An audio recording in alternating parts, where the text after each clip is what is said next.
안녕하세요. 서울시 농업기술센터 환경농업팀 이재현입니다. 오늘은 토양 비료 사용 처방서 필요성에 대해서 설명할 건데요. 오늘 빠르게 설명하도록 하겠습니다. 먼저 토양 비료 사용 처방서가 왜 필요한지 설명하기 전에 재배식물에 대해서 좀 알아볼게요. 식물은 크게 두 가지로 나눠져요. 재배식물, 야생식물 크게 나눠지는데요. 자연의 선택을 받아서 진화를 한 거예요. 그리고 재배식물은 우리가 인위적으로 육종을 한 것을 작물이라고 합니다. 재배식물이라고 하기도 하고 작물이라고 합니다. 그래서 이 야생식물은 어려운 환경 속에도 잘 자라는데, 이 재배식물, 이 작물들은 우리 사람이 도와줘야 되고 잘 가꿔줘야 되고 비료도 줘야 되고 물도 잘 줘야 돼야지 살아갈 수가 있어요. 그래서 식물들을 환경 조건을 맞춰줘야 되는데, 그 중에서 뭐 토양, 물, 빛 등등등등 있어요. 그 중에서 저는 생각하기에는 가장 중요한 게 토양 관리가 제일 중요하다고 생각합니다. 그 이유는, 자, 토양 이제 양분이 있어요. 식물들이 빛과 공기를 이제 흡수하면서 이제 광합성을 할 텐데, 그 중에서 이제 양분이 중요해요. 재배식물은 야생식물에 비해 양분을 더 많이 먹거든요.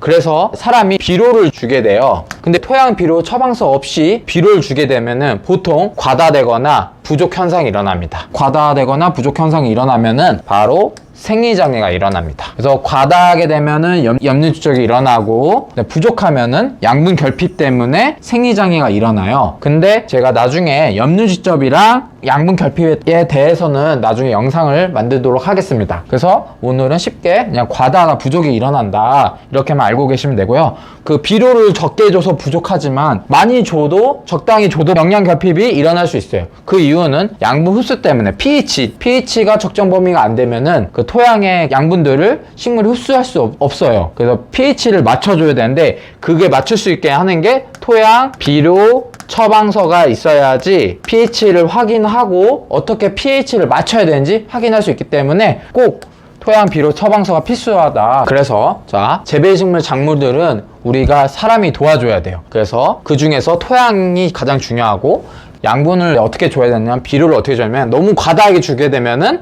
생리장애 일어나고, 부족하게 되면은 또 생리장애가 일어납니다. 그래서 생리장애가 일어나면은 감수성이 높아져요. 그러니까 병에 걸릴 수 있는 확률이 더 높아져요. 생리장애 일어나면은 수량성이 감소되고요, 소득 감소가 일어납니다. 왜냐면 생산성이 떨어지기 때문에 소득이 감소하다. 따라서 토양 비료 사용 처방서를 꼭 받아서 양분이 과다하지 않고 부족하지 않게 하는 게 가장 중요합니다. 그래서 말씀드리자고 하면은 토양 이제 분석을 해야 됩니다. 토양 분석을 해야 될 이유는 토양 양분을 과잉되지 않고 결핍되지 않고 또 양분 흡수할 수 있게 pH를 잘 맞춰주게 하는 것이 토양 비료 처방서가 역할입니다. 그래서 토양을 분석을 해서 올바르게 비료를 적정하게 주게 돼서 비용 절감, 생산성 향상, 환경 보호까지 할 수가 있습니다. 왜 비용 절감이면, 비료를 많이 준다고 해서 작물이 잘 자라는 건 아니에요. 오히려 염류 집적 때문에, 그 삼투압 문제 때문에 식물이 잘 자라지 못할 경우가 너무나 많습니다. 비료를 적정하게 주기 때문에 그 필요 없는 비료들, 흡수하지 못한 비료들을 아낄 수가 있고요. 그래서 비용 절감이 되고, 또 생산성 향상은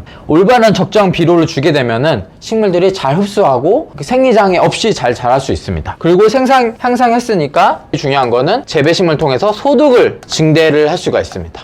그리고 환경보호는 뭐냐? 비료를 너무 많이 사용하면은 잔류가 돼요. 잔류되거나 아니면은 축적이 돼요. 주변 땅에 축적되기도 하고 지하수에도 빠져나가게, 그래서 환경오염이 되는데, 적정하게 쓰면은 딱 식물들 필요한 만큼 사용하고, 그래서 환경보호가 됩니다. 그래서 꼭 토양 비료 처방서를 사용하셔야 됩니다. 그래서 오늘은 제가 방금 말씀드린 것처럼 토양 비료 사용 처방서가 이제 필요하다고 말했는데, 저는 강조하고 싶은 거는 꼭 필수성이다, 필요성이 아니라 필수성이다 하고 말씀드리자 영상을 만들었습니다. 다음 시간에는 뭐 염류 축적이나 양분의 결핍, 그런 관련해서 영상을 만들도록 하겠습니다. 감사합니다.